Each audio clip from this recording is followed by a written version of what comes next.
Hey guys, what's up? I'm Mr. Rico. I review movies, so you name it. Today, I've seen the new reversion of Cinderella, and it was a really good movie. It has a lot of good moments, beautifully designed, and straight up good story, and I expect this movie to be perfect for everyone else to enjoy. It recaptures the beauty from the 1950s classic film with the same name, and I've seen many times as a kid, and we've seen many Cinderella versions as already been told many times.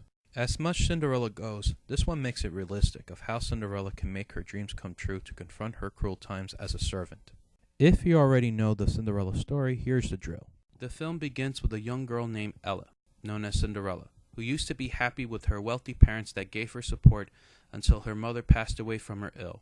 After years came by, Ella, played by Lily James, grew up as a beautiful girl until her father wants to remarry for another widow. Her father marries Lady Tremaine, played by Kate Blanchett, known as the stepmother, with her two clumsy daughters. After that, Ella's father passed away until her stepmother commands her to do all the household chores, because her stepmother and two stepsisters are cruelty and humiliated to against Ella's likes. Then Ella cannot control herself, so she starts to run away, until a charming young boy named Kid, played by Richard Madden, who refers as a prince, and they spend few conversations in the forest. Then the king announces everyone to be invited for the ball by letting his son to decide of what woman that he can dance with become the new queen. Ella wants to go to the ball, but her stepmother torn down the dress and won't let Ella to go. Since Ella was fallen, a nice fairy godmother, played by Helena Bonham Carter, is using her magic spell to make Ella to go to the ball with the magic carriage, magic driver, magic horses, magic dress, and her magic slippers. You all know what's coming from. Ella goes inside the castle, and she dances beautifully with the prince. After they get to know each other, the midnight shrugs and Ella runs away and loses her glass slipper, and vanishes away from her magic spell. So it's up to the prince to find the right woman to be his bride, for one who can fit the slipper, and Ella is waiting for the prince to come after her for her last hope. Okay, before I like to use my general thoughts about this movie, I would like to talk about the last year's letdown movie which doesn't work, and this other movie works by its own general.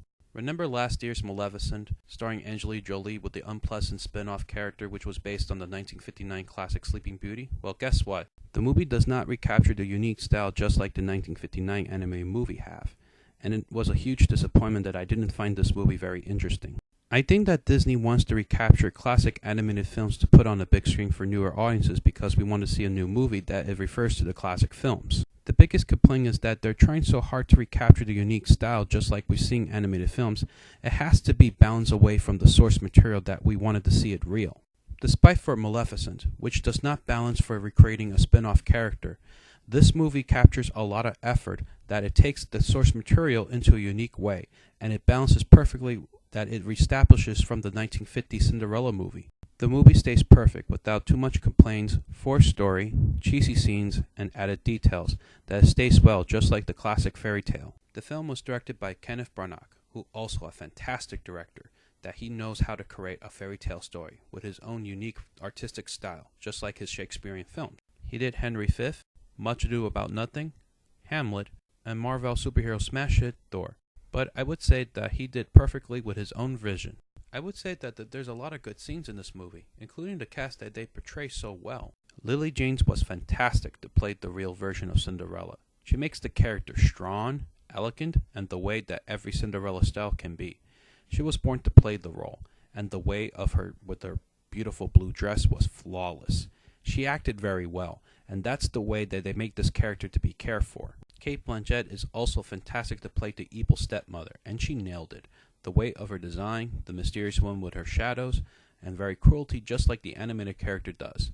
Helena Bonham Carter is great to play as a nice fairy godmother, being as a mysterious poor woman and turns into a pretty fairy with her white glamorous dress. The Prince Charming is even more interesting, since the animated character wasn't that strong to know, but they actually make the more character to be more interesting and more romantic. Another thing is that the love chemistry between Cinderella and Prince Charming is unbelievable. They get to know each other with few good conversations, and they've done perfectly when they danced around in the ball. The characters are good, including the Grand Duke, the prince's partner, two clumsy stepsisters, and the list goes on. I would say that the animal friends are okay. They're not that much important just like the animated movie. But to be fair, they need Cinderella to support their key roles because Cinderella cares about her farm animals and it makes only for children.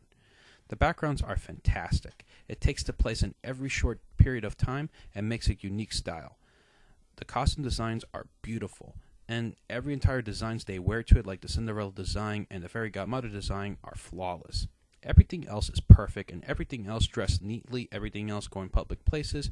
But you know what? I feel much glad that the movie makes a lot of effort to make a lot of money to make these designs, but it makes really beautiful. And I care about the character, and I care about the straight story about the movie, and it makes even more look like we're watching a fairy tale movie.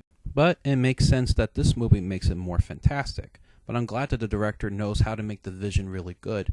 But I'm proud that this movie that done's for justice. But I'm glad I saw this movie. And so does the audiences did.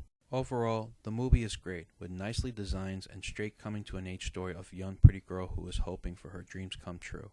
After I seen Frozen Fever, and it was a cute short film, before the movie begins, I'm glad that Disney made a perspective view of making live-action Cinderella comes to life. If you enjoy watching classic animated film or read the Cinderella story, you should watch this movie with your whole family and everyone that grows up like Cinderella. This movie was really great. I'm giving this movie 2 big thumbs up. Thanks for watching, and I'm glad to see you next soon for the next upcoming movie. Take care.